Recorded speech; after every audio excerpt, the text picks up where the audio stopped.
Welcome to Weaving Paths. Bienvenido a Tejiendo Caminos. Bem-vindos a Tecendo Caminhos, o podcast da rede Jamonet EULAS, o podcast que discute as relações birregionais entre a América Latina, o Caribe e a União Europeia. Olá, bom dia a todos e a todas que nos acompanham.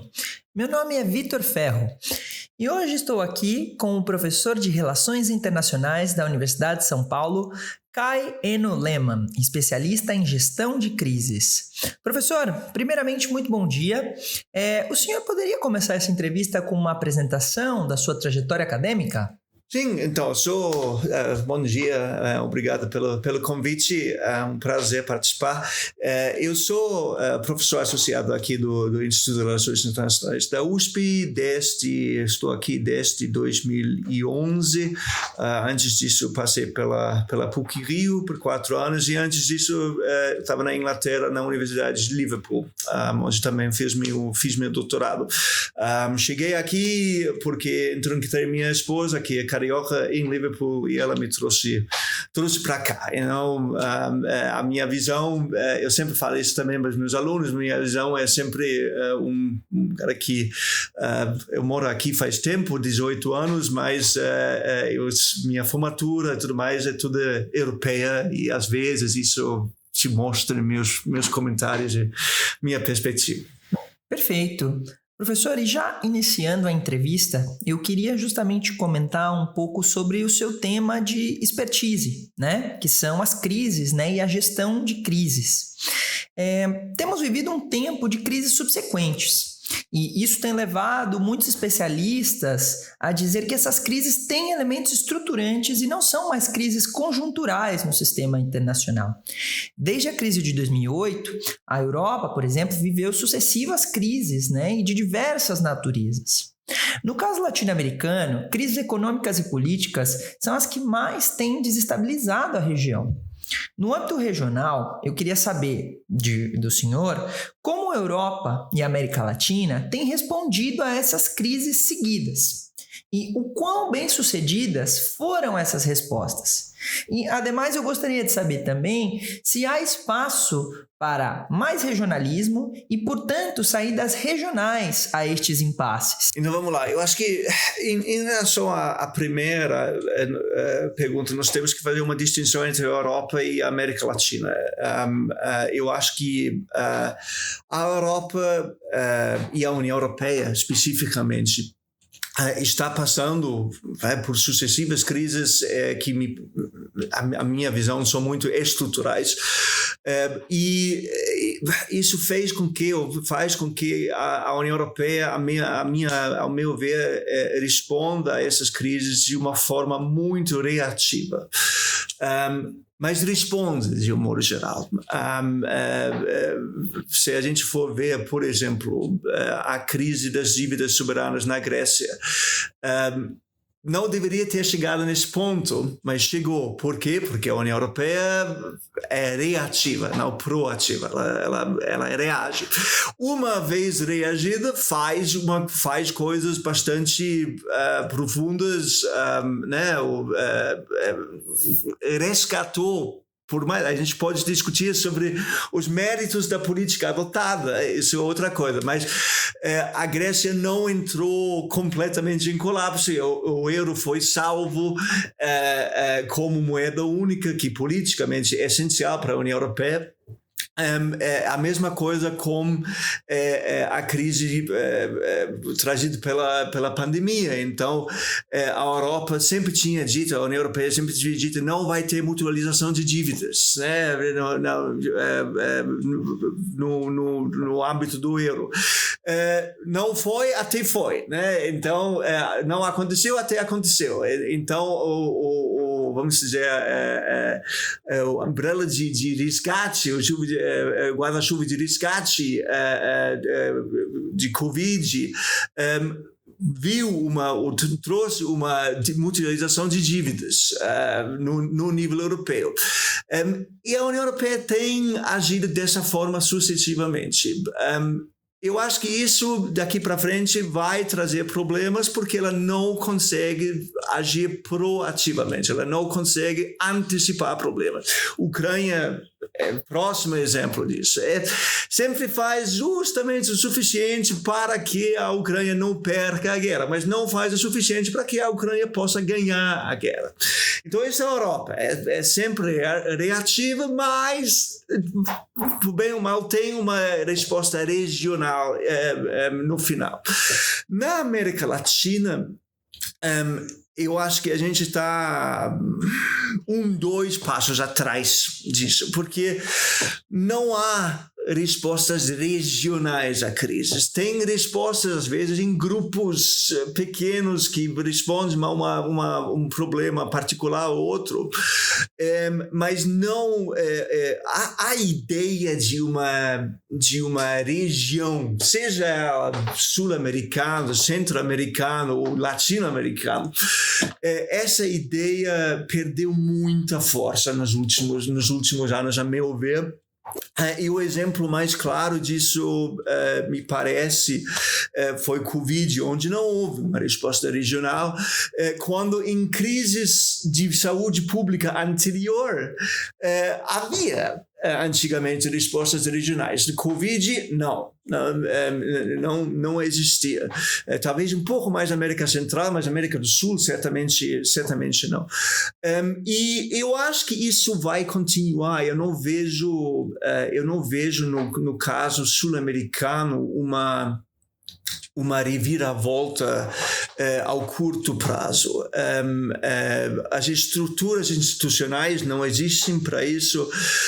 Eu acho que nós teremos, tudo indica que nós teremos uma guiada para a direita nos próximos anos, Chile, Colômbia, quem sabe Brasil, o que vai enfraquecer ainda mais qualquer ideia de a criação de uma região, politicamente falando, sul-americano, latino-americano. Até porque vai ter respostas diferentes ao Donald Trump e tudo mais.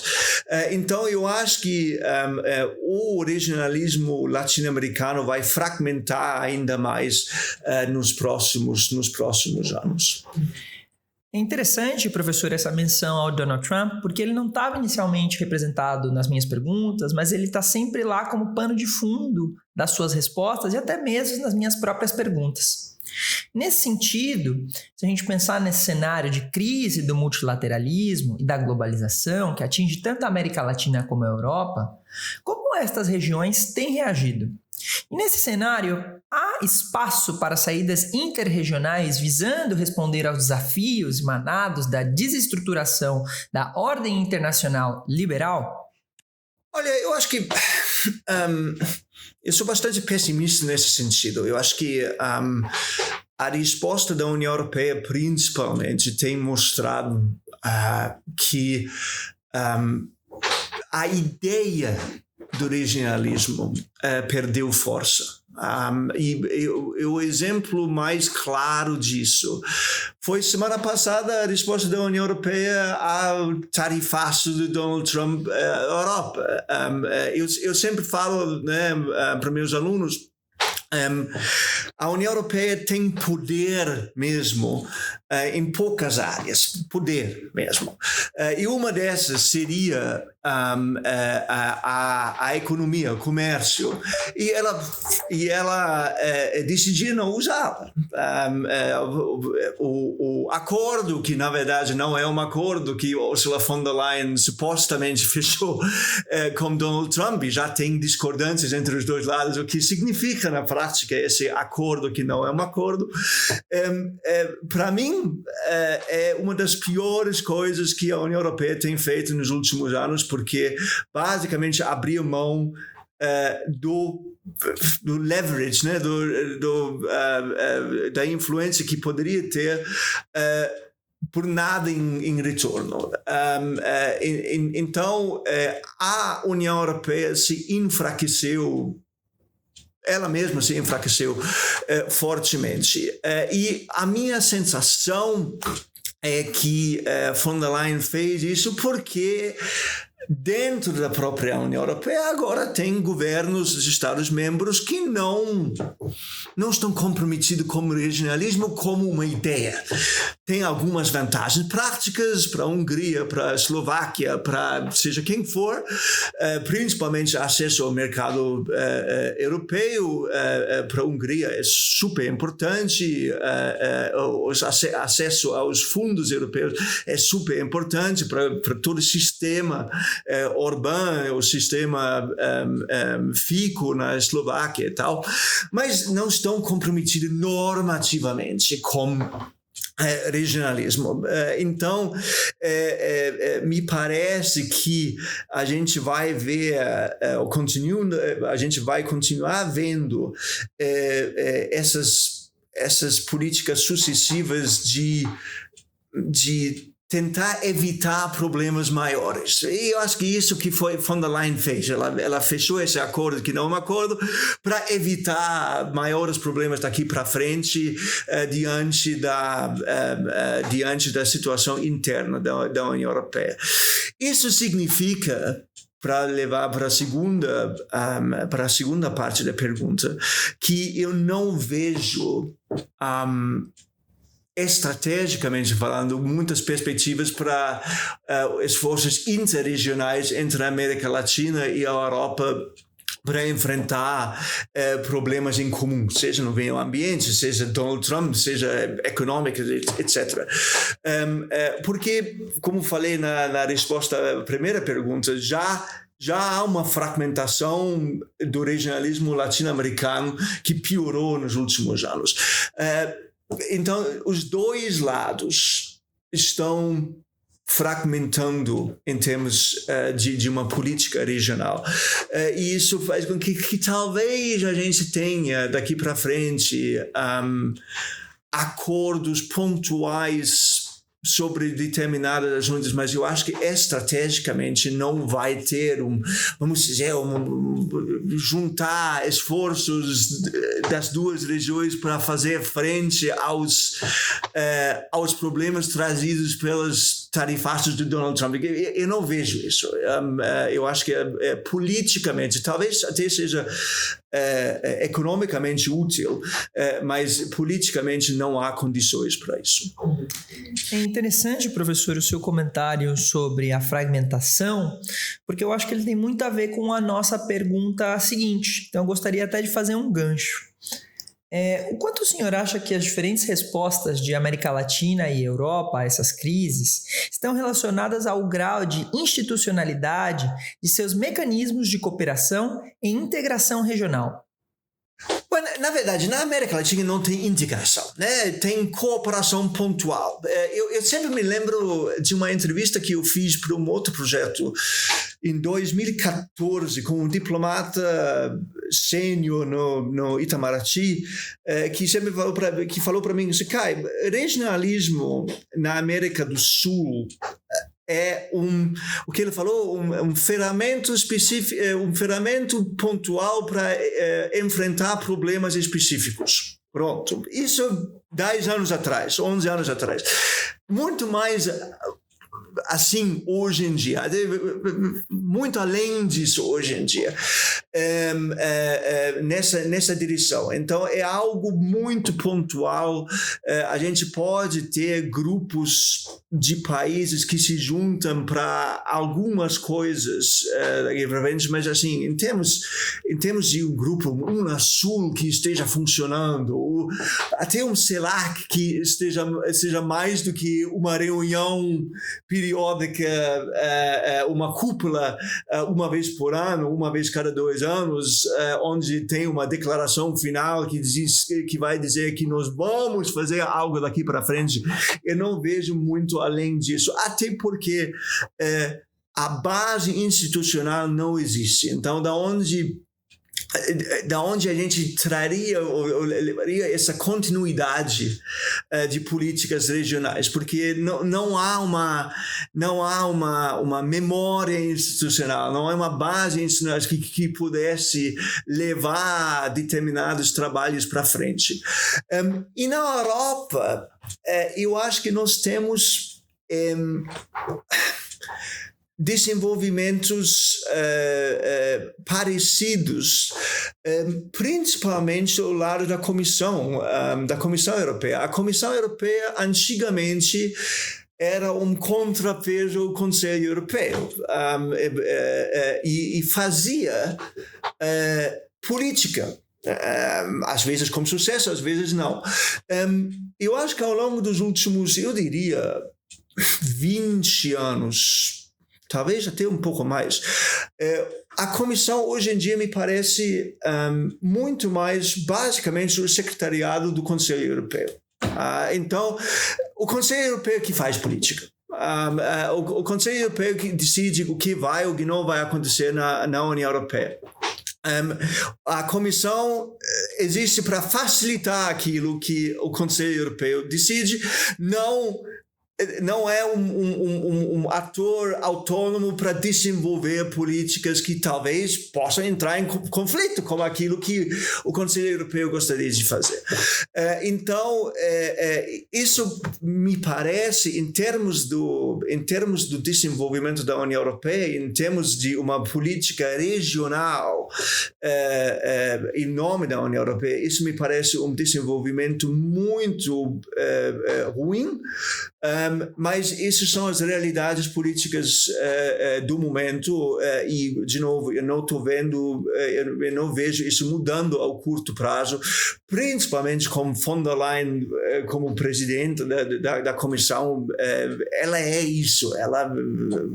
Eu acho que em termos da personalidade, em termos de características, a trajetória dela no governo alemão, ela não vai mudar.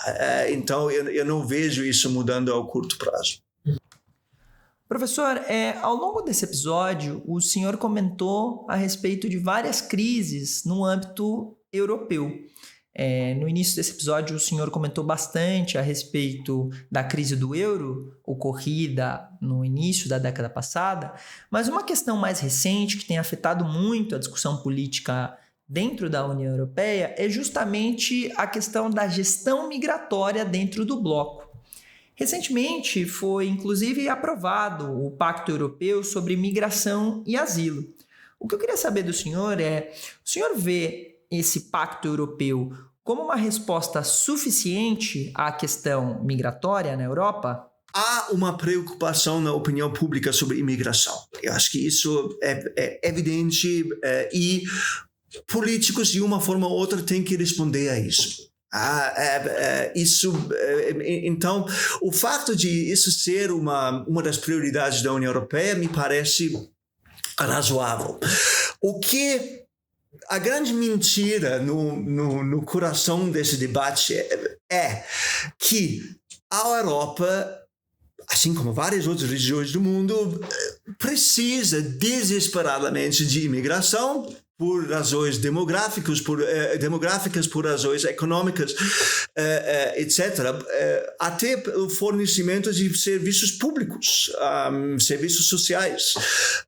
E, ironicamente, em países onde a extrema-direita anti-imigratória está crescendo muito, eu sempre, no caso da Alemanha, por exemplo, a AfD está crescendo principalmente em estados que estão passando por um declínio populacional. Então, a população está em declínio e está envelhecendo.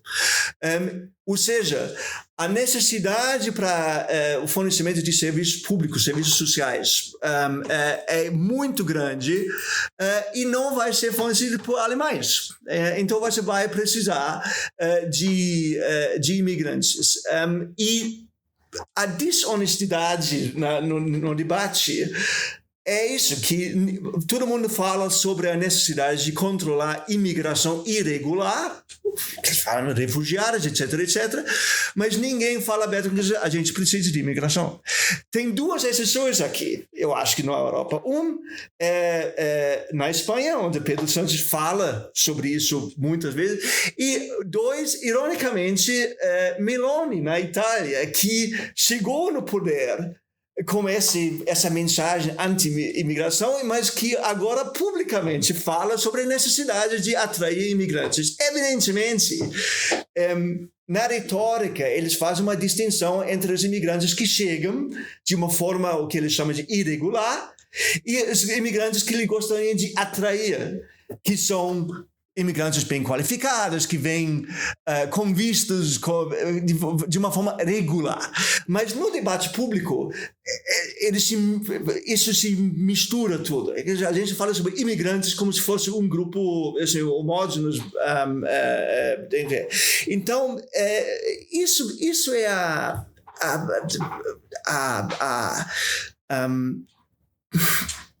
contradição no debate da União Europeia. E diante dessa contradição, as medidas adotadas não vão dar certo, porque você fala sobre uma distribuição de refugiados, e isso tudo bem, é óbvio que as regras antigas que basicamente diziam você tem que ficar no primeiro estado, no estado de chegada, que seriam os países do sul mais pobres, com menos condições de cuidar desses imigrantes refugiados. Isso era insustentável, tanto em termos práticos quanto em termos políticos. Mas quais são os mecanismos de enforcement que a gente tem para garantir uma distribuição mais equilibrada entre os países diante das pressões políticas que existem? E como isso não foi resolvido, e me parece as propostas da Comissão, aliás, o pacto que foi aprovado, não enfrentam essas tensões, a meu ver, essas contradições. O mais provável, me parece, que essa tensão vai aumentar. E as medidas tomadas vão ser cada vez mais restritivas, como resultado que um dos fundamentos da União Europeia, livre circulação, vai enfraquecer. Já estamos vendo isso na fronteira entre Polônia e Alemanha, e em vários momentos entre França e Itália, E aí a União Europeia daqui para frente vai ter um problema normativo, que ela existe para quê? Então, qual é o container, qual é aquilo que une a União Europeia? Era um projeto de paz, livre circulação de bens, as 4 liberdades. A gente está acabando com uma livre circulação de pessoas porque a gente não tem a honestidade de dizer que imigração é um problema complexo, não é um problema simples. Vamos fechar as fronteiras. Tudo bem, vamos fechar as fronteiras. E aí? Isso não resolve nenhum problema. Refugiados vão continuar chegando e imigração vai continuar a ser necessário para países da União Europeia. Até políticos europeus tiverem a honestidade de dizer imigração é necessária, a questão é como fazer. A gente vai continuar com esse problema e a extrema-direita vai continuar crescendo, porque, na verdade, o centro, a esquerda e a direita, já está adotando as políticas da extrema-direita, que restrições à imigração. Não precisam nem ganhar eleições, eles só precisam pressionar e todo mundo faz. Então, não vai resolver o problema, a meu ver. Professor, e no caso latino-americano, uma das crises que não foram resolvidas ainda é a situação na Venezuela. Chama atenção como países da região, inclusive pesos pesados, digamos assim, como o Brasil, não têm sido capazes de lidar com a crise venezuelana de forma de fato efetiva. Tendo em vista que o senhor recentemente tratou do assunto em um artigo com o professor José Briceño, há ainda a possibilidade de se encontrar uma saída regional a esse impasse? Não, acho que não. Menos hoje do que 2, 3 anos atrás.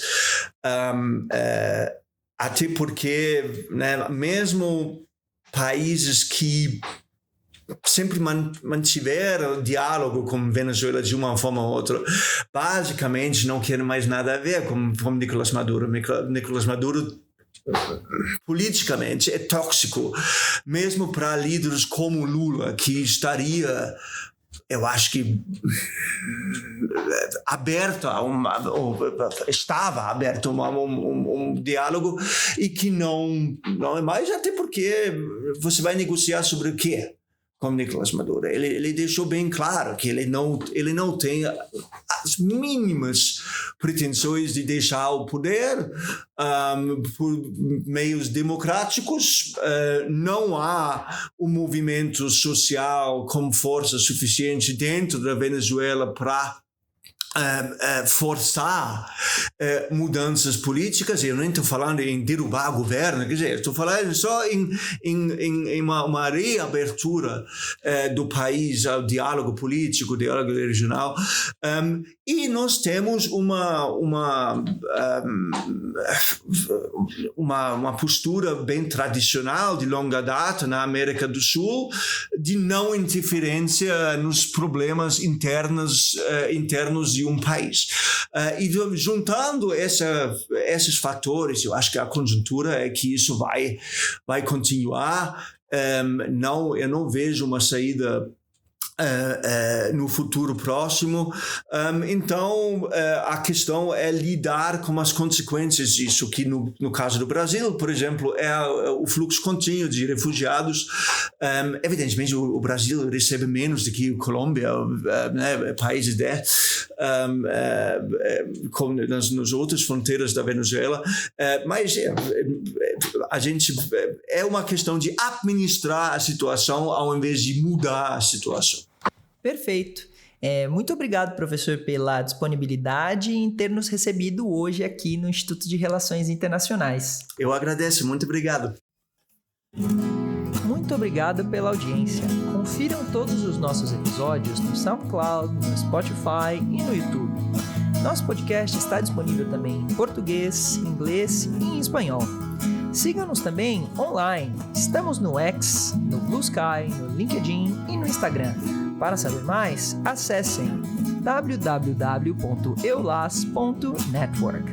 Muito obrigado. Muchas gracias. Thank you.